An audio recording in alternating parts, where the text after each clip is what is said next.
Mga kapobre, nag-search po ako sa seniors ko po yon kung ano talaga ang mangyayari pag yan po ay hindi nakaabot sa opisina ni Presidente. So ito po yon, no transmittal, no law.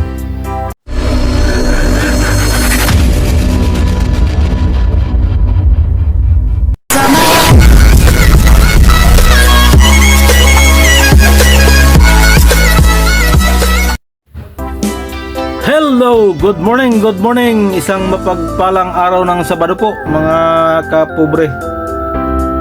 Sana po nasa mabuting kalagayan ang lahat at malayo sa mga kapahamakan.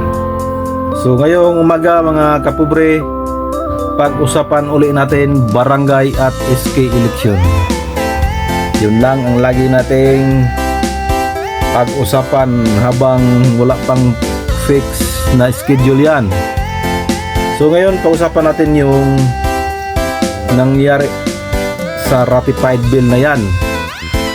Sabi ng Malacanang ay wala pa daw silang natanggap na enrolled bill o yung panukalang batas na yon.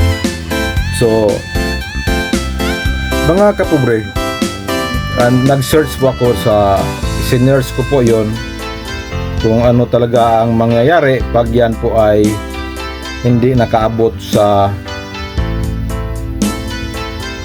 opisina ni Presidente. So ito po yon ang nakita ko sa pag-search ko po. Kapag anong mangyari kung hindi matransmit ang isang enrolled bill. So pag-usapan natin yan mga kapobre. So ito na po.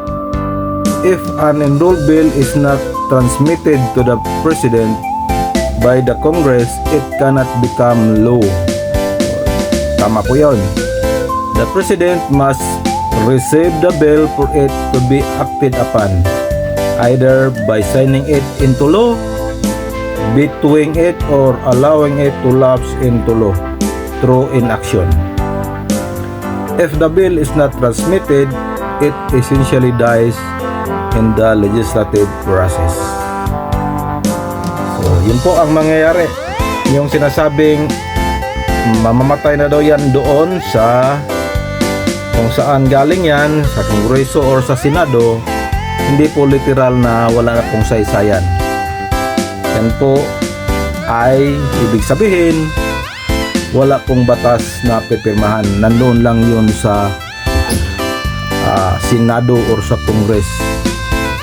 So posible, pwede pa siguro i-transmit talaga yan. Sa tingin ko lang, pwede pa siguro i-transmit yan kasi sa July 28 pa yung opening ng sesyon ng Congress at Senate. Kasabay ng suna ni Pangulong BBM. So, ibig sabihin, pending pa po yan. So, sa mga nagsasabi na tuloy na ang eleksyon sa December 1, 2025, hindi pa po sigurado yan. Wala pa pong kasiguraduhan yan. Kasi nga itong bill na to, kung hindi man na-transmit, kung hindi lang na-transmit, pending pa po ito. So nakahanging pa po ito mga kapobre. So ang last decision dyan is ang Presidente. Basta sinabi ko noon gahapon sa vlog ko, imposible hindi na-transmit yan. Kasi yun po ang kailangan na matransmit talaga yan. Lalo na naka-bycam na yun. So alam na ang kasunod yan, transmit talaga yan. So pagpatuloy natin itong nabasa ko dito sa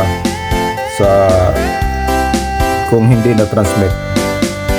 Legislative process in the Philippines, after a bill is passed by both the House of Representatives and the Senate, it is prepared as an enrolled bill. So pag na-approve na, na-ratified na, tinatawag na po yung enrolled bill.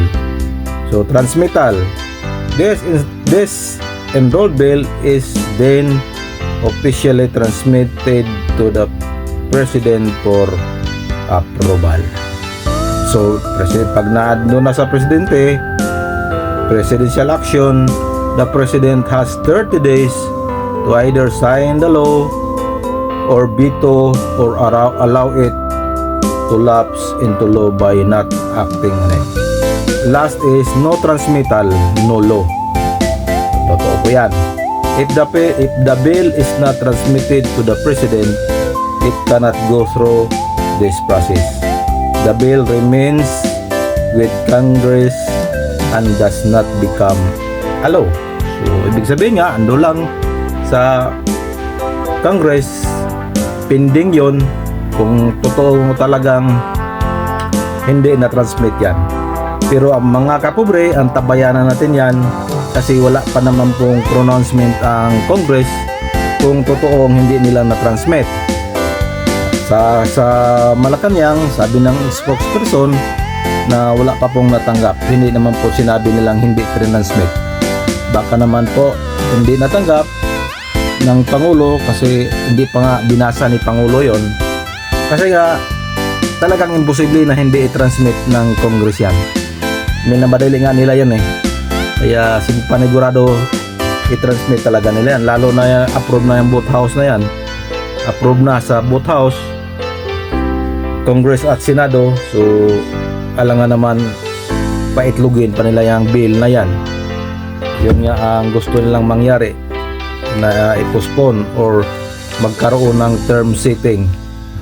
So mga kapobre, yan po ang gusto kong linawin sa inyo. Ito pong panukalang batas na to is pending pa po.